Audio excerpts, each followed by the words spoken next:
मेरे प्यारे बच्चों ध्यान दीजिए, आज हम आप लोगों को कक्षा 12वीं के भौतिक विज्ञान के लेसन संधारित्र में टॉपिक संधारित्रों का संयोजन कॉम्बिनेशन ऑफ कैपेसिटर के बारे में बताने जा रहे हैं। तो हम इस अध्याय में अध्ययन करेंगे संधारित्रों को विद्युत परिपथों में दो प्रकार से संयोजित किया जा सकता है। पहला है संधारित्रों का श्रेणी क्रम में समायोजन और दूसरा है संधारित्रों का समांतर क्रम में समायोजन। तो पहले आइए हम देखते हैं संधारित्रों का श्रेणी क्रम में समायोजन कैसे करते हैं। तो कह रहा है कि जब संधारित्र की एक संधारित्र की पहली प्लेट को बैटरी के धन टर्मिनल से, ऐसे देखिए ये संधारित्र है, इसकी पहली प्लेट है, ये दूसरी है, ये पहली है, ये दूसरी है, ये पहली है, दूसरी। इसे एक C1 संधारित्र है ना, तो इसका ये पहला है, ये दूसरा है, फिर दूसरे का ये पहला और दूसरे का ये दूसरा, तीसरे का ये पहला।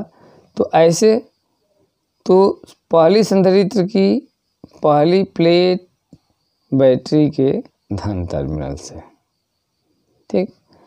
तो पहली प्लेट को बैटरी के धन टर्मिनल से तथा दूसरी प्लेट को दूसरे संधारित्र की पहली प्लेट से। तो पहली प्लेट को धन टर्मिनल से जोड़ दिए और दूसरा प्लेट जो है इसका, और दूसरी प्लेट दूसरी संधारित्र के पहली से। इसी प्रकार दूसरे संधारित्र का दूसरा प्लेट तीसरे संधारित्र के पहले प्लेट से, और अंत में तीसरे का दूसरा प्लेट बैटरी के ऋण टर्मिनल से जोड़ देते हैं। तो इस क्रम के समायोजन को श्रेणी क्रम समायोजन कहते हैं। कैसे होगा भाई? तो पहली प्लेट को बैटरी के धन टर्मिनल से तथा दूसरी प्लेट को दूसरे संधारित्र की पहली प्लेट से, दूसरे संधारित्र की दूसरी प्लेट को तीसरे संधारित्र की पहली प्लेट से, तथा इसी प्रकार क्रम में आगे बढ़ते हुए अंतिम संधारित्र की दूसरी प्लेट को बैटरी के ऋण टर्मिनल से जोड़ देते हैं।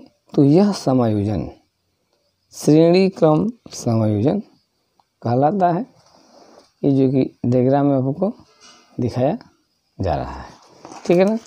तो कह रहा है कि मान लेंगे यदि तीन संधारित्रों को जिनकी धारिताएं क्रमशः C1, C2 व C3 को B वोल्ट से श्रेणी क्रम में समायोजित किया गया है। तीनों को श्रेणी क्रम में जोड़ दिया गया है, कितने वोल्ट से? B वोल्ट से। यदि इनकी प्लेटों के बीच विभवांतर पहला में V1, दूसरे में V2 और तीसरे में V3 हो, तो हम जानते हैं V1 इक्वल क्या हो जाएगा? Q/C1, V2 इक्वल Q/C2 तथा V3 इक्वल Q/C3। क्यों ऐसा भाई? तो पहले प्लेट में विभवांतर V1 होगा, लेकिन आवेश सब में समान है, तो Q संधारिता C1। फिर दूसरे में भी विभवांतर है लेकिन आवेश समान है, तो Q/C2। तीसरे में भी विभव दूसरा है लेकिन आवेश समान है, तो Q/C3। यदि पूरे संयोजन का तुल्य विभवांतर V है तो V equal V1 plus V2 plus V3। यदि संयोजन की तुल्य धारिता C है तो V इक्वल Q/C। तो V1 इक्वल क्या हो जाएगा? Q/C1, V2 equal Q2/C2, Q3/C3। तब V equal V1 plus V2 plus V3, तो Q/C equal Q/C1 plus Q/C2 plus Q/C3। Q/C equal Q common ले लीजिए, 1/C1 plus 1/C2 plus 1/C3। Q से Q cancel कर दीजिए, तो 1/C equal 1/C1 plus 1/C2 plus 1/C3। तो ये हो जाएगा आपका संयोजन। अब संधारित्रों का समांतर क्रम संयोजन, पैरेलल कॉम्बिनेशन ऑफ कैपेसिटर। संधारित्रों का ऐसा संयोजन जिसमें प्रत्येक संधारित्र की प्रथम प्लेट, अब इसमें ऐसे संयोजित करते हैं कि प्रत्येक संधारित्र की प्रथम प्लेट, जैसे ये है, ये आपका संधारित्र हो गया 1 2 3, तो पहली प्लेट को एक बिंदु X से और सभी की दूसरी प्लेट को दूसरे बिंदु Y से जोड़ देते हैं। तो यही कह रहा है कि संधारित्रों का ऐसा संयोजन जिसमें प्रत्येक संधारित्र की प्रथम प्लेट को एक बिंदु पर तथा दूसरे प्लेट को दूसरे बिंदु पर जोड़ देते हैं। तो इस संयोजन को समांतर क्रम संयोजन कहते हैं। माना 3 संधारित्र है, C1 C2 तथा C3 है, को B बोल्ट पर जोड़ा जाता है। कितना बोल्ट दिया जाता है? V बोल्ट दिया जाता है। चूँकि सभी X और Y बिंदु पर है, सभी का एक प्लेट X पर, तो विभवांतर X और Y के बीच में क्या होगा? V ही होगा। तथा आवेश, अब सब में आवेश अलग हो जाएगा, बढ़ जाएगा, Q1 Q2 Q3 हो जाएगा। तो